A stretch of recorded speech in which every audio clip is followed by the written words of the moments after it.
this channel where we spread love and positive vibes. Thank you guys, the new subscribers and the returning subscribers, for actually subscribing to this channel and watching our videos and liking them and commenting down below. I don't take it for granted. I really appreciate you.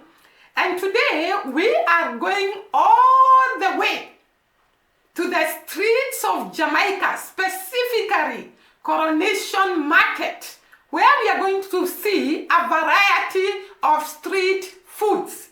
Guys, I cannot wait to come to Jamaica every day.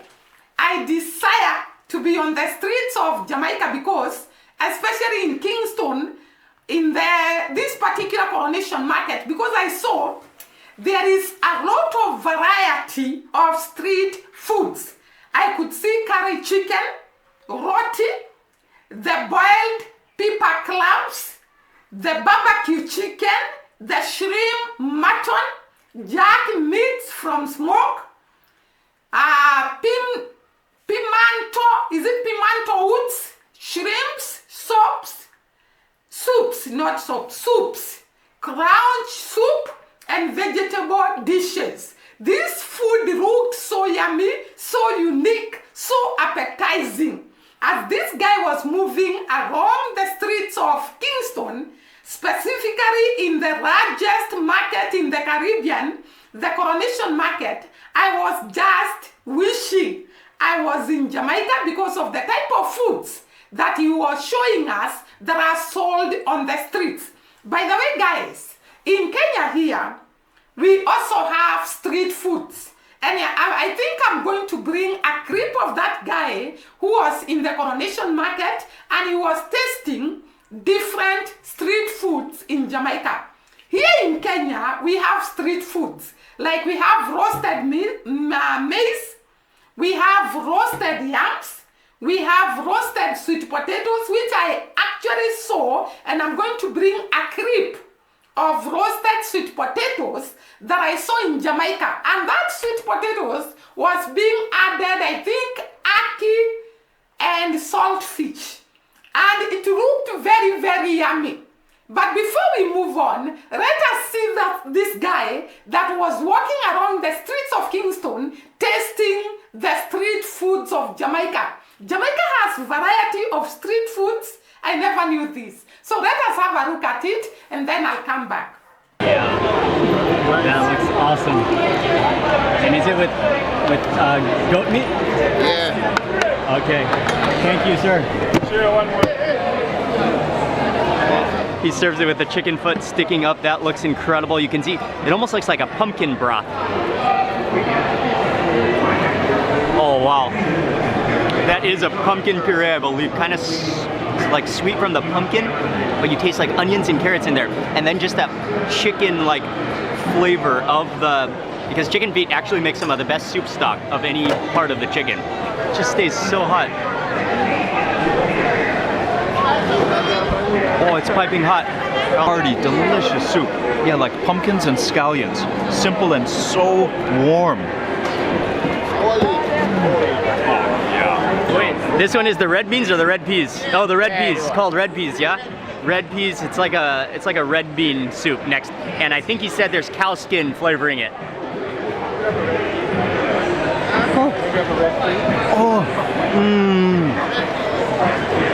It still stays so hot down there because it's a flavor to it. Superb. I'll have another corn with coconut, please. This is a combination I've never seen before, and so simple. No butter, it's just boiled corn with coconut meat, mature coconut meat. So that's like meat that you could make coconut milk with. Mature coconut meat that's been soaked in salt water. And so what you said you do is you take a bite of the corn. Oh, it's flaming hot.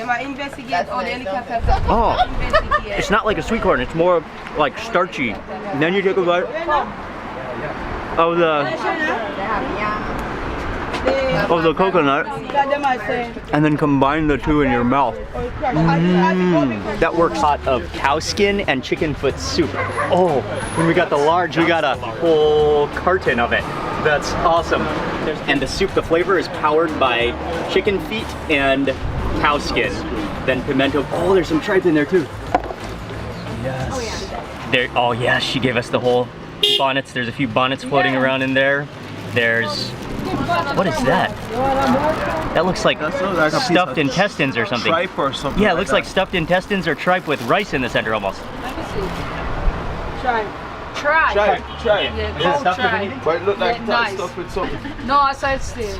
That is not rice, that's just natural stuffing. It's a serious mix of organs and all sorts of things powering, flavoring the soup. Then I think it's a, is it a pumpkin Yes, base? a pumpkin base. Pumpkin base. And this is at Orange Street, and we're at Ibis Spice Portal. From the front, you come into the yard area and it just opens up into this yard. It's an entire community, and we ordered the calabash, which is known as a bash. It's the gourd made into a bowl. Beautiful calabash full of food. This is where we create most authentic, organic, artificial, non-synthetic, no chemicals, organic and ITIL vegan food. Like no salt or just little salt? We use salt, but it's alkaline salt, natural salt. Okay, You know, we try to source the best. Okay, so less processed. Yeah, no less processed, Okay. no processed, more natural. I know how you're feeling. We are all salivating. This food looks so yummy. And I love the fact that this guy was going tasting the food and he liked each and every food that he was eating. We all know Jamaicans are good in cooking, and we saw they are rated the second people with the best food in the world. And by the way, I understand that the people who are number one, the best food in the whole world is actually a snack. And therefore, Jamaicans have the best food in the whole world. And for sure, we can see, because we saw the variety of foods that were being prepared by this, actually that were being tasted by this guy. Can you imagine this is street food? I think in Kenya, I've never seen that.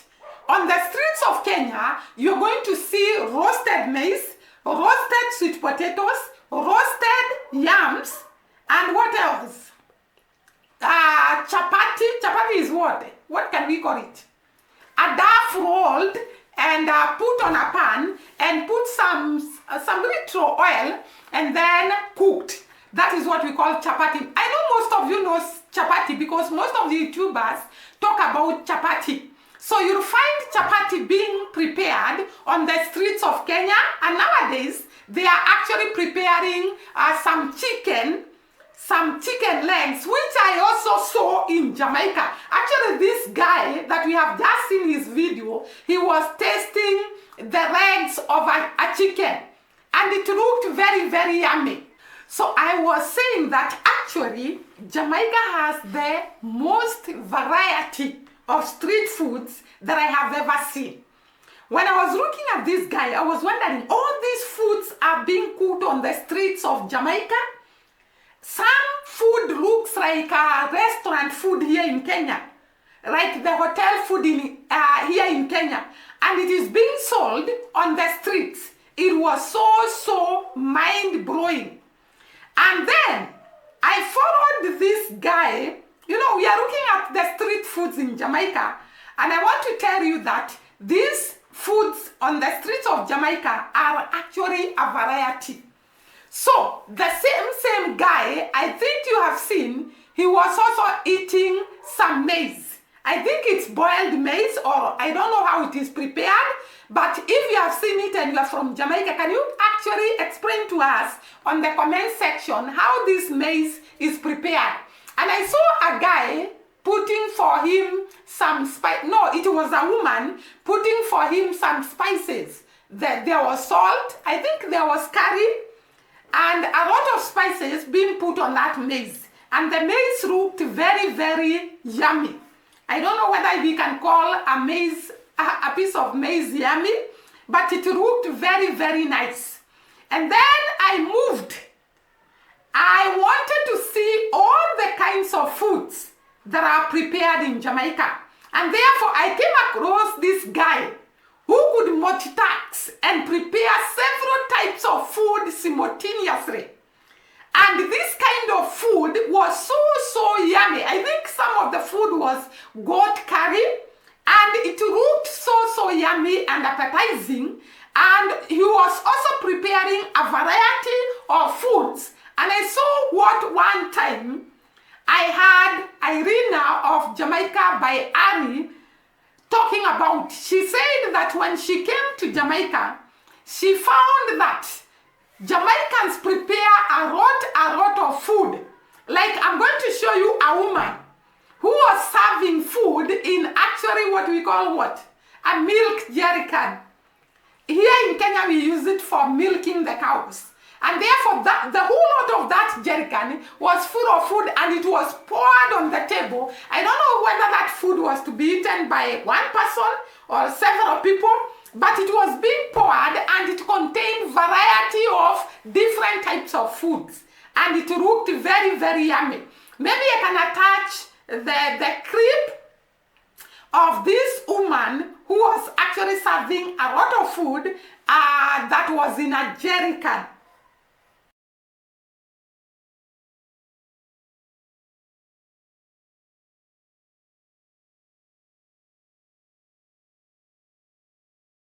Yeah, I hope you have seen it.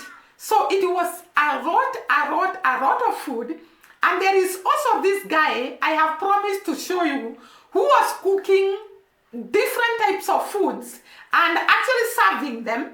And there was this guy who was tasting the food and it looked very, very yummy. I'm taking you through different types of Jamaican foods, and I have started with the street foods. Then we go to the great food of Jamaica, and we all know that Jamaicans take their time to prepare their food. I saw this guy and I wondered, Yani, or rather, Yani is Kiswahili. I was wondering, so the men in Jamaica can prepare such yummy food? Because this guy was multitasking and preparing different types of food and serving it. And maybe you can have a look at him and then I'll come back. The water. Manish water. What a name too.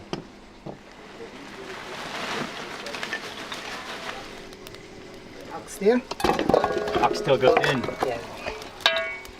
Lid on, that's gonna simmer away. That's gonna kind of like stew in its own juices, and you can tell the fat is just gonna be released and just like boil down into the meat. Oxtail is one of the greatest, most tender meats possible.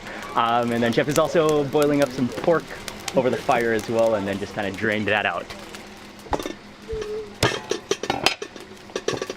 Next dish that we're making is curry goat, Jamaican curry goat. And Matt was mentioning to me that you cannot have a party, you cannot have a get together, you cannot have a group of people together in Jamaica without curry goat. Without the curry goat, right? It's the curry goat link up.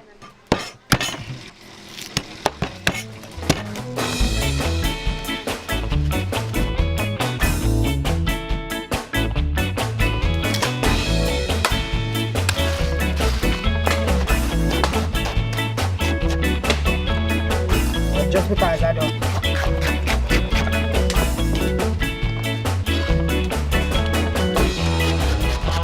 I think Jamaica, you are so blessed. When I imagine all these kinds of food that I am seeing on the streets of Jamaica and the kind of food that is being prepared by these people, all of these foods are natural foods, got from the farm, fresh from the farm, and no contamination. I think I can say for sure that Jamaicans, you are blessed. You know, there are so many countries on earth, but I have not seen a country that has got such big variety of foods. And these foods, imagining that they are natural, fresh foods, you just admire and long to one day visit Jamaica. I want to tell you that Jamaicans' food is top notch.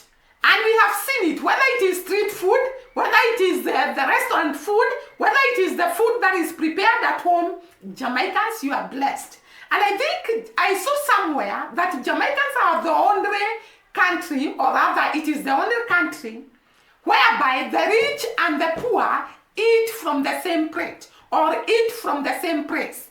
Because I could understand this statement Because when I looked at the food that was being prepared on the streets, I think anyone can eat that food.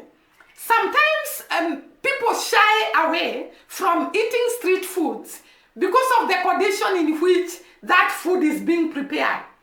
But when I looked at the street food of Jamaica, it is prepared under very, very hygiene conditions, very clean conditions, very well prepared. The people that are preparing it are clean. And therefore I tend to think the person who said that Jamaica is the only country where the rich and the poor eat from the same place, I tend to think this is very, very true. Here in Kenya, we have restaurants for the rich and we have restaurants for the poor. And the restaurants for the poor are relatively cheap. But when you go to the restaurants for the rich, a cup of tea can cost you about how many dollars? $3 or so. But when you go to the poor people restaurants, a cup of tea is actually how many? $0.1. $0.1. Imagine. So you can see the difference in different countries, and you can see that Jamaicans, I think these foods that are found on the streets are relatively cheap because it is produced in Jamaica. The vegetables are grown in Jamaica, the yams are grown in Jamaica, the potatoes are grown in Jamaica, the bananas, plantain, they are grown in plentiful supply, the fruits are grown in Jamaica, and therefore I think on those streets, the food is relatively cheap and all the Jamaican people can actually afford that food. And maybe that is why this guy was talking about that in Jamaica, it is the only country where the rich and the poor eat from the same place. I really understood that. You know, sometimes here in Kenya, when you see the rich eating from those street foods, people admire and clap and cheer them because it's very rare. But I saw that Jamaica's food, the street foods, is a food that all of us can eat. It is a food that is looking so yummy, well prepared by very, very clean people in a very clean environment. And I think that is why this statement came about. So today I wanted to talk about the foods of Jamaica. I have not exhausted all the foods that are prepared in Jamaica because Jamaicans also prepare rice and peas. They also prepare what else? Ackee and saltfish. They also prepare dumplings. And I think I saw a video of someone preparing dumplings. And maybe I can actually attach that video here so that you can see the variety of foods that are prepared in Jamaica. And by the way, guys, I've also learned that after Jamaicans leave Jamaica and go to the diaspora, they don't forget their foods. They go carrying their recipe to the countries they go in. And that is why you'll find Jamaican parties prepared in where? In America, on the states in America. You'll also find restaurants preparing Jamaican food everywhere in the world. Actually, there is a video I shot about that Jamaican restaurants are everywhere, in every country in the world, because Jamaicans don't just forget their food. They carry along their recipe even as they move from one country to the other. And that is why you'll find Jamaican food in China, Jamaican food in Africa, Jamaican food in Asia, Jamaican food in America, Jamaican food in Europe. Everywhere you go, there are Jamaican restaurants because the Jamaican people that live there, they have carried along the type of food they eat, the culture, the music, the dancing, the parties, and so on. So Jamaica never forget to carry along with them their recipe, their culture, their music, their lifestyle. And I want to say, sometimes I admire the people of Jamaica Because these are the only people I think who carry along with them wherever they go the type of food they eat. I usually see when people leave Kenya and go to America, they adapt to the foods of America.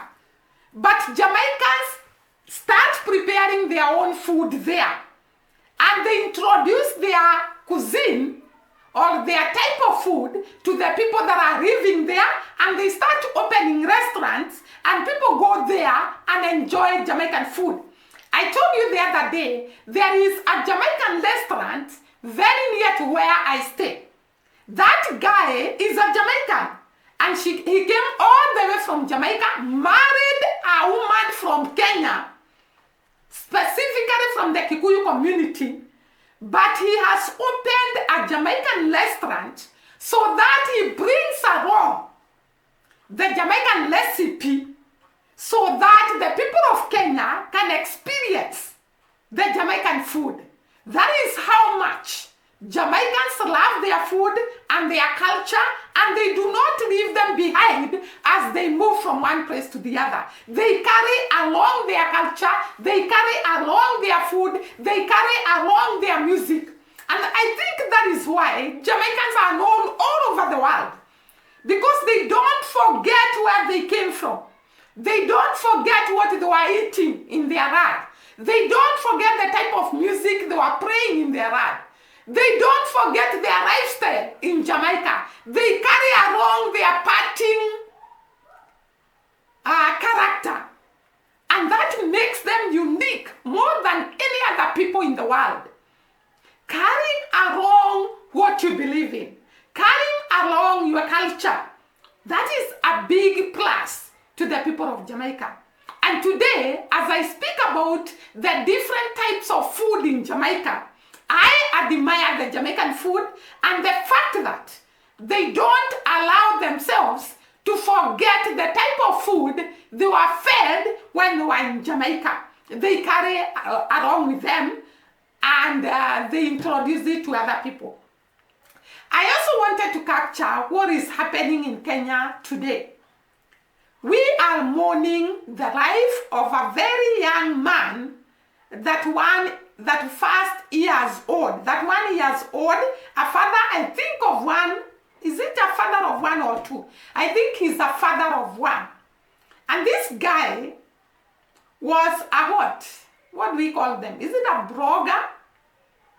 He was writing some articles about the corruption in our land.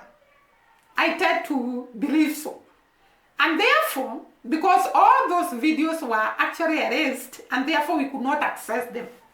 And therefore, one of the people he was touching is somebody. I don't want to go deep into it, but in the long run, he was got from his village, very, very far away from the capital city of Kenya, in the deep, deep village.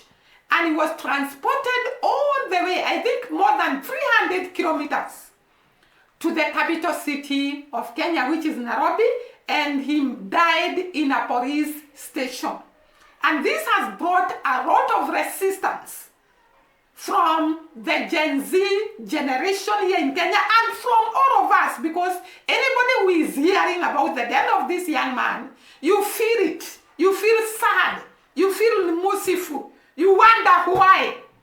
The people that are supposed to protect us are actually the people that this guy died on their hands, because there were police officers in that police station, and I don't want to go deep because the case is under investigation and I cannot actually tell what really happened, because it's still going on, and in the long run we are going to know what happened and how did this man die. But I want to say, people are very, very annoyed. People all over the country. And they decided to go and demonstrate on the streets of Nairobi, which is the capital city of Kenya, and they were singing slogans. And they were annoyed about the guy who is actually the head in that police station, the deputy OCPD. Is it OCPD? Yeah. And therefore they are actually insisting his resignation.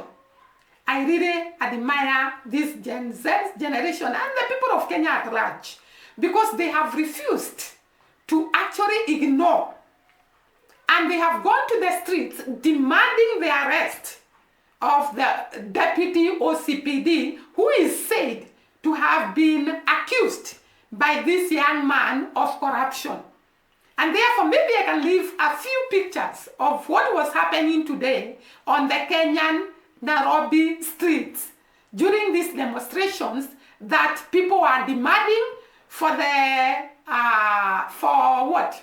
For this man to go to court and be taken there so that he can argue out how this guy died on the police cells, and why, because he's the only one who is the complainant. He's the one complaining about how he was attacked by this guy in words, in writing, in social media. And therefore, Kenya has been very, very bad on the streets. Actually, I was in Nairobi, and it was very, very bad. People are so annoyed, and we pray that justice of this guy will prevail. The people who killed him, the people who carried him all the way from his home to Nairobi, will face the hand of the law, and they actually face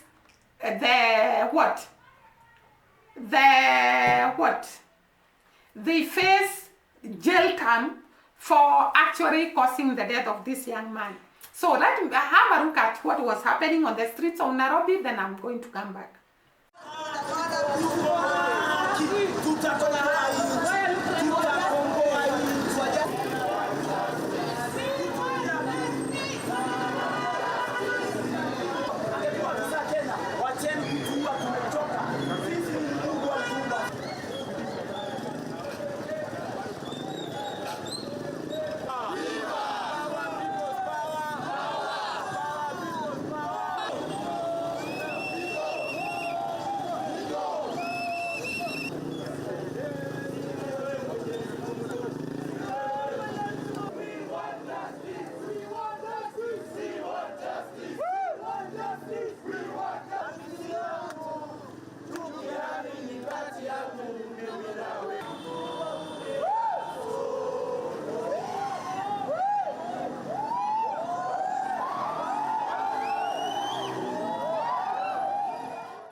That is what was happening on the streets of Nairobi. Very, very sad. It is a sad story. It's not easy for us to forget. Actually, most of us are praying for Kenya, and if you are there and you're a prayer warrior, pray for our nation. Pray that our nation will stand again, will rejuvenate again. Pray for us for peace, because it was very, very bad today on the streets of Nairobi. Guys, I think that is all what I have for today. See you during the next video. Bye bye and God bless.